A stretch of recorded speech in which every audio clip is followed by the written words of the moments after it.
देखें, मेरी गुजारिश है कि मरी का जो सान्या अंदोनाक सान्या है उसके ऊपर ये हाउस बात करना चाहेगा। जो मनी बिल जो है उसके ऊपर आप बहस कल करवाएं। कल कर रहे हैं। मैं फिर वजाहत करना चाहता हूँ। जो बात आज सिर्फ मरी के ऊपर डिस्कशन होगी, मरे सान्या पे, और कल मनी बिल पे डिस्कशन शुरू होगी। ये हमारे तय हुए अपोजिशन के साथ। और दूसरी बात ये कि हमसे तो किसी ने बात नहीं की। मैं सिर्फ आपसे बात, आपकी जो उन्होंने सी बात तय हुई है।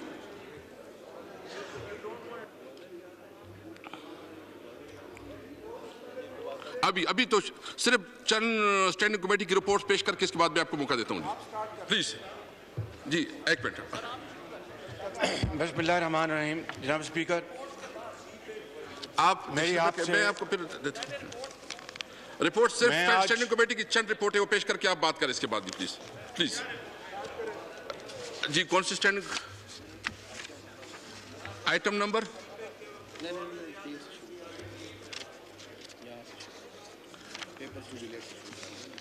स्टैंडिंग कमेटी रिपोर्ट जी, आइटम नंबर 3, बाबरवान साहब। आइटम नंबर 3 ये क्या है? बिस्मिल्लाहिर्रहमानिर्रहीम। Thank you very much. एक मिनट मुश्ताक साहब, रिपोर्ट कहाँ से शुरू होते हैं? छोड़ो ना वो report. I rise to lay before the National Assembly a copy of the Paigam-e-Pakistan adopted and recommended for laying in the Parliament by the Council of Islamic Ideology in its extraordinary special. जी, रियाज पटियाला साहब please. जी, thank you mister speaker. 18, item number 18 please. I beg to move that the delay in the presentation of the report of the आप नवीद कंवर साहब से बात करें ना, हमारे इसके साथ पे हुए जी। provide for the protection of parents, the protection of parents bill 2021 Naveed Kanwar साहब, आपने इसके साथ बात नहीं की।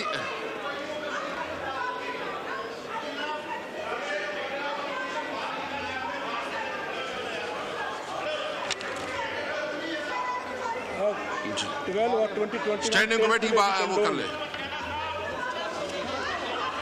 No I put the motion. कितना ऊंची बोलो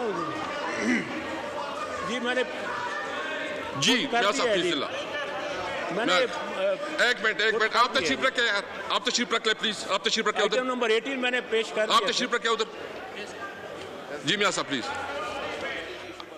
ये मरी की इशू पे बात होगी और गवर्नमेंट की तरफ से फिर जो है ना इंटीरियर मिनिस्टर जवाब देगा। जी प्लीज। जनाब स्पीकर, आज मैं आपके सामने अपनी तरफ से और इस पूरे मोअज़्ज़िज़ ऐवान की तरफ से मरी में जो दिलखराश और अंदोनाक वाक़या हुआ है, जिसके नतीजे में 23 अफराद अल्लाह को प्यारे हो गए और मरी में 20 घंटे हज़ारों लोग अपनी गाड़ियों में फंसे रहे और वहाँ पर बर्फ़बारी जारी थी, मगर कोई उनको पूछने वाला नहीं था। और हम यहाँ पर, आपने अभी हज़रत मौलाना ने इज्तिमाई फातिहा ख़ानी कराई है, जहाँ पे स्पीकर मासूम बच्चे, नौजवान, बुजुर्ग वहाँ पर दम तोड़ गए और 20 घंटे उनको किसी ने नहीं पूछा। मैं ये आपसे सवाल करता हूँ कि क्या ये कोई हादसा था या एक man made criminal? Order in the house please. Order in the house please. Order in the house please. क्या ये हादसा था कुदरती तौर पर या it was a man slaughter? जनाब स्पीकर, हकीकत यह है कि वहाँ पे कोई इंतज़ाम नहीं था। ट्रैफिक पुलिस वो मौजूद नहीं थी जो CNW, जिसकी ये जिम्मेदारी है बर्फ़ हटाने के लिए, वो वहाँ पर मौजूद नहीं थे।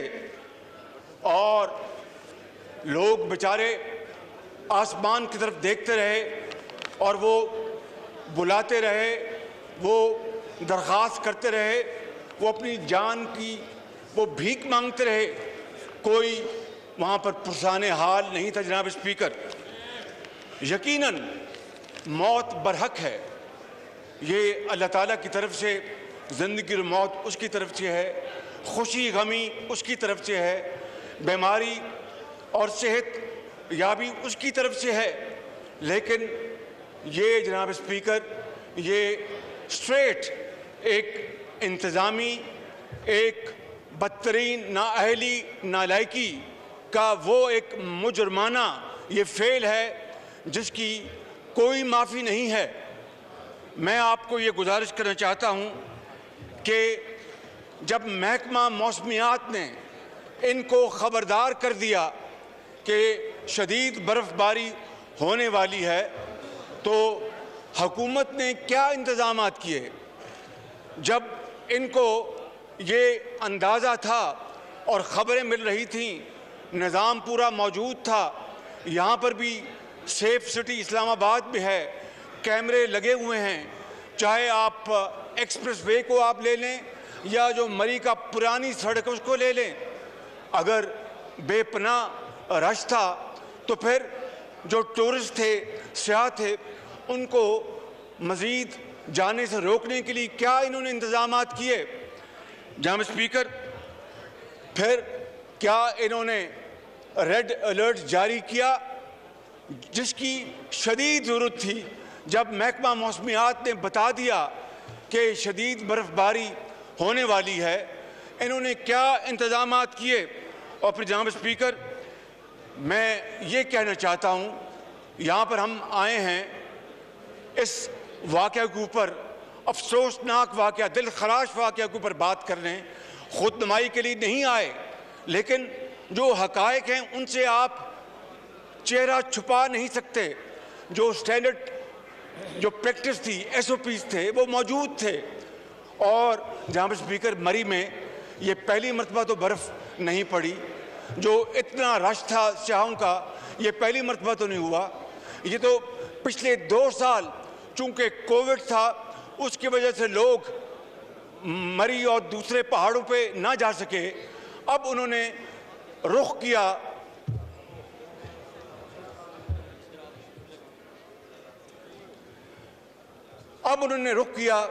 मलका कौसार का। तो जो तबाही हुई है, जो पाकिस्तान के हवाले से पूरी दुनिया ने देखा कि किस तरह एक रूटीन का मामला, हर साल जो सयाह जाते हैं और लोग एंजॉय करते हैं, उसको किस तरह इन्होंने अपनी बदतरीन मुजरमाना गफलत से, इंतज़ामी नाअहली से और इनकी करप्ट अप्रोच से किस तरह वो एक खुशी का मौका किस तरह रातों रात जनाब स्पीकर गमी में बदल गया। और पूरा पाकिस्तान अश्कबार है इस वाक़या के ऊपर, मगर इनके ऊपर जू तक नहीं रेंगी। ट्वीट देते हैं कि जनाब इंतज़ामिया तैयार नहीं थी। अंदाज़ा फरमाएं ज़रा, अगर इंतज़ामिया तैयार नहीं थे तो आप किस मर्ज़ की दुआ हैं? आप इस्तीफ़ा दें और घर जाएं और इस कौम का जो आपने तबाही की हुई है उसका छुटकारा हासिल करें। जनाब स्पीकर, एक ऑनरेबल मिनिस्टर कहते हैं कि वाह वाह क्या शानदार इकॉनमी चल रही है, हज़ारों लाखों लोग जा रहे हैं, मरी एंजॉय कर रहे हैं, गाड़ियों में जा रहे हैं और इकॉनमी बड़ी ज़बरदस्त चल रही है। और देखिए वहाँ पर होटलों में जगह नहीं मिल रही, महंगे खाने, महंगे होटल। ये एक ऑनरेबल मिनिस्टर ने ये बाकायदा ये बयान जारी किया। और फिर जब ये हादसा हुआ तो वो कहते, जनाब स्पीकर, नीरो बांसुरी बजा रहा था। एक नीरो इस्लामाबाद में सोया हुआ था और दूसरा नीरो पंजाब में इंतज़ामी अमूर की आड़ में बल्दियाती इलेक्शन में धांधली करने में मसरूफ़ था। और मरी में ये हादसा हो चुका था, उनको कतन इल्म नहीं था। जनाब स्पीकर, कभी KPK के ऊपर जिम्मेदारी डाली जा रही थी, कभी कुछ कहा जा रहा था, मैं समझता हूँ जनाब स्पीकर कि देखती आंख ने ऐसा दिलखराश मंजर पहले कभी नहीं देखा। इन्होंने क्या एहतियाती इंतजाम किए। मैं जनाब स्पीकर यहाँ पर किसी हवाले से भी I am being very honest कि खुद नुमाई के लिए बात नहीं करना चाहता, मगर हकीकत ये है कि जिस तरह मैंने कहा कि मरी और पाकिस्तान के जो दूसरे खूबसूरत तरीन इलाके हैं वहाँ पर हर साल लोग हज़ारों लाखों जाते हैं और इन्जॉय करते हैं। छोटे मोटे इश्यूज़ होते हैं वो रिजॉल्व होते हैं, लेकिन यहाँ पर मरी में बाकायदा SOPs कई साल से बनी थी। एहतियाती तदाबीर का बाकायदा एक रोड मैप दिया गया था, एक स्ट्रेटजी थी। हर साल उसके ऊपर अमल होता था कि नमक के स्टॉक्स कहाँ रखने हैं। मशीनरी उस वक्त की हुकूमत ने, PML की हुकूमत ने अरबों रुपए की मंगवा के वहाँ पर रखी और उनके लिए पूरा इंतज़ाम किया। और फिर CNW को और दूसरे जो इदारे उनको फंड दिए जाते थे कि आप वक्त से पहले सड़कों को रिपेयर करेंगे, आपने फलां जगह आपने सॉल्ट को स्टोर करना है, नमक को स्टोर करना है, फलां जगह आपने ये करना है, फलां सड़क का ये ज़िम्मेदार है, फलां का ये ज़िम्मेदार है। बाकायदा एक SOP था, सुपरवाइजरी कमेटी थी, पुलिस की जो ट्रैफिक पुलिस की जिम्मेदारियाँ थी उसको बाकायदा डिस्ट्रीब्यूट किया जाता था। जनाब स्पीकर, इस साल दूर दूर तक उसका कोई नामो निशान नहीं था। ये गफलत की नींद सो रहे थे। जिस तरह इन्होंने पाकिस्तान की मईशत को बर्बाद किया है, जिस तरह इन्होंने इस मुल्क में 2 करोड़ लोगों को मजीद खते इफलास में धकेल दिया है और वो बेरोज़गार हैं, जिस तरह इन्होंने दुनिया की पाकिस्तान की तारीख में महंगा तरीन ये दौरा लेके आए हैं, जिस तरह इन्होंने पाकिस्तान के गरीब से, यतीम से दवाई छीन ली, उनके मुंह से नवाला छीन लिया और आज लाखों लोग बेरोजगार हैं। आज हर तरफ जनाब स्पीकर पुकार है। इसी तरीके से जनाब स्पीकर इन्होंने इस मरी के इस वाक़े को डील किया है। जिस तरह पाकिस्तान को इन्होंने तबाह बर्बाद मईशत की तबाह बर्बादी की है, इसी तरह इन्होंने इस वाक़े को डील किया है। मैं समझता हूँ जनाब स्पीकर कि ये एक मुजरमाना फेल है और हमारे ज़माने में मैं ये कहना चाहता हूँ कि खुद नुमाई की बात नहीं कर रहा, एडवांस मीटिंग्स होती थी, बाकायदा उसमें MNS शामिल होते थे, MPs होते थे, इंतज़ामिया होती थी, पुलिस होती थी, बाकी जो इदारे हैं वो मौजूद होते थे, बाकायदा प्लान बनता था, उसके ऊपर अमल दरामद होता था, उसकी सुपरविजन होती थी। इन्होंने उस सारे मामले को एक तरफ रखा और ये अपने टूटों में ये मसरूफ़ थे कि जनाब वाह वाह वाह, इकॉनमी देखें कहाँ पहुँच गई, लाखों लोग मरी का रुख कर रहे हैं। देखिए, अंदाज़ा करें किस तरह ये कौम की जो गुर्बत और बेरोज़गारी और महरूमियों को किस तरह ये एक्सप्लॉइट कर रहे हैं जनाब स्पीकर। और फिर क्या हुआ जनाब स्पीकर, 20 घंटे तक किसी को कुछ इल्म नहीं था कि क्या हुआ, किसी को कुछ इल्म नहीं था। क्या ये बता सकते हैं कि कितने नमक के स्टॉक्स कहाँ किए, मशीनरी को रिपेयर कब कराया, उसको मोबिलाइज कब किया, जो स्टाफ था वो कब आया, कब रेड अलर्ट मिला, रेड अलर्ट इन्होंने जारी किया, क्या इन्होंने सड़कों के ऊपर कोई वहाँ पर लगाई, इन्होंने वहाँ पर मॉनिटरिंग टीम्स कि इससे ज़्यादा लोग आगे ना जाएं। कतल कोई काम नहीं हुआ। ये बिल्कुल मैं आपको बिला खौफ तरदीद कह सकता हूँ। लिहाजा ये 23 अफराद जो अल्लाह को प्यारे हो गए हैं, ये हुकूमत 100% उसकी जिम्मेदार है और इन्होंने मैन स्लॉटर किया है। ये कौम ये खून इनको माफ़ नहीं करेगी, ये कौम इनको माफ़ नहीं करेगी। हर वक्त इसका एहतसाब करेगी और हिसाब लेगी जब भी मौका आया। मैं जनाब स्पीकर ये कहना चाहता हूँ कि एक एलेबरेट प्लान था झीका गली में, लोअर टोपा में, और स्नो कैंप्स बनते थे और हर जगह झेली कैंप्स बनते थे। दूर दूर तक कोई नामो निशान इन इंतजामात का वहाँ पर मौजूद नहीं था। जनाब स्पीकर, 3 साल 3.5 साल से जिस तरह ये कौमी मईशत तबाह हाल है, इसी तरीके से ये वाक़या भी हमारे सामने आया है। मैं समझता हूँ कि पूरी कौम इस वक्त अश्कबार है। और फिर जनाब इन्होंने यू टर्न लिया। पहले ये कहा कि अवाम की आमदन में इजाफे के ट्वीट जारी होते रहे। कहा जाता रहा कि सियाहत बढ़ गई है, और फिर जो उनकी आदत है यू टर्न मारने की, कहा कि इमरान नियाज़ी साहब ने कहा कि इंतज़ामिया तैयार नहीं थी। तो जनाब, इंतज़ामिया तैयार नहीं थी तो फिर आप किस मर्ज की दुआ हैं? इस्तीफ़ा दें, घर जाएं, वगरना कौम आपको गिरबान से पकड़ के आपको घसीट के बाहर निकालेगी।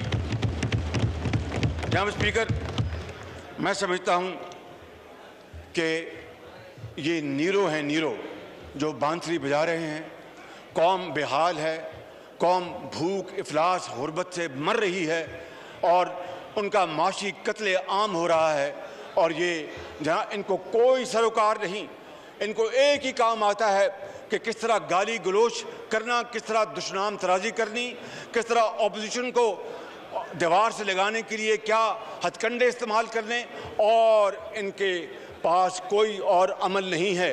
3.5 साल में इन्होंने ऑपोजिशन को दीवार से तो लगाया, लेकिन ऑपोजिशन का भी हौसला है। मैं सलाम करता हूं कि हौसले के साथ उन्होंने इनका मुकाबला किया है, इनकी चीरादस्तियों का मुकाबला किया है। जनाब स्पीकर, मैं ये चाहूँगा, और अब इन्होंने कमेटी बना दी सरकारी अफसरों की, वो क्या तहकीक करेंगे? ये कितना बड़ा एक और संगीन मजाक है, एक और संगीन मजाक। एक सरकारी अफसरों की कमेटी बना दी कि जनाब वो इसका करेंगे, अपना इसकी इन्वेस्टिगेशन और रिपोर्ट लेके आएंगे। जनाब, जब वहाँ पर वाक़या हुआ था कसूर में उस बच्ची का, उसको तो ये सब वहाँ पर पहुँचे हुए थे कि जनाब जुडिशल कमीशन बनाया जाए। वो अल्लाह ताला का शुक्र है कि हमारी जो पंजाब की जो फोरेंसिक लैब है उसने बड़ी मेहनत करके मुजरिम को पकड़ा। खुद KPK में ऐसे वाक़यात हुए, उसी लैब ने वहाँ पर मुजरिमों को पकड़ा। आज ये जनाब एक सरकारी अफसरों की कमेटी बना रहे हैं। 23 अफराद अल्लाह को प्यारे हो गए सरासर इनकी बदतरीन मुजरमाना गफलत के नतीजे में, और उसके बदले में ये कह रहे हैं कि जनाब एक सरकारी कमेटी जो वो इन्वेस्टिगेट करेगी। जनाब स्पीकर, ऐसा नहीं होगा। ये कत्ल माफ़ नहीं होगा। ये इनका खून ये हुआ है इन 23 लोगों का, ये माफ़ नहीं होगा। इसके लिए पूरी ऑपोजिशन का मुतालबा है कि एक जुडिशियल कमीशन बनाया जाए और वो इसकी तहकीक करे, और जो लोग हैं उनको करारवा की सज़ा मिले, कौम के सामने लेके आएँ। वो जो कल कहते थे कि लंबे बूट पहन के जाते हैं और ये शोबाजी करते हैं और जनाब जाके छतरी पकड़ लेते हैं, टोपी पहन लेते हैं, आज आईना इनको चेहरा दिखा रहा है। आज आईना इनको चेहरा दिखा रहा है। जनाब स्पीकर, बड़ा बोल नहीं बोलना चाहिए। अगर कौम की खिदमत करनी है, अवाम की खिदमत करनी है, तो सच्चे दिल से आपको फैसला करना होता है। जो लंबे बूटों के मजाक उड़ाते थे और नथिया गली में बैठ के डेंगी बरादरान की बात करते थे, डेंगी के सीजन में क्या हुआ? हर रोज़ अपना पंजाब में हलाकतें हो रही थी, पाकिस्तान में हलाकतें हो रही थी, कोई उनका पुरसाने हाल नहीं था। और वही डेंगी जो मुस्लिम लीग नून के ज़माने में आया बड़ी शिद्दत से, और फिर उसको बड़ी शिद्दत से उसको हमेशा के लिए दफन कर दिया गया था। इनके दौर में दोबारा डेंगी आया और फिर कंटेनर पर खड़े होके डेंगी बरादर और ना जाने क्या क्या इन्होंने बातें कहीं। आज ये बातें सब इनके सामने आ रही हैं। तो जनाब स्पीकर, मैं और भी ऑनरेबल यहाँ पर स्पीकर्स हैं, उन्होंने बात करनी है। मैं समझता हूँ कि ये एक इंतहाई दिल खराश वाक़या पेश आया है, अंदोनाक वाक़या पेश आया है। ये हाउस उसकी पुरजोर मजम्मत करता है इनकी बदतरीन गफलत की, नाअहली की और करप्ट प्रैक्टिसेस की। इसके ऊपर मैं समझता हूँ जनाब स्पीकर, जब तकारीर हो जाए, एक करारदाद पेश की जाए, जो हाउस कोशिश करें कि हाउस मुतफ़क्का तौर पर उसको मंजूर करे। उसमें बुनियादी शर्त ये हो कि इसकी तहकीक एक जुडिशल कमीशन करेगा, उससे कम ये हमें बात मंजूर नहीं है। इसलिए कि लाश पर लाश गिरी, नींद न टूटी तेरी, लाश पे लाश गिरी, नींद न टूटी तेरी, हाक में वक्त तेरी मुर्दा ज़मीरी को सलाम। फवाद चौधरी।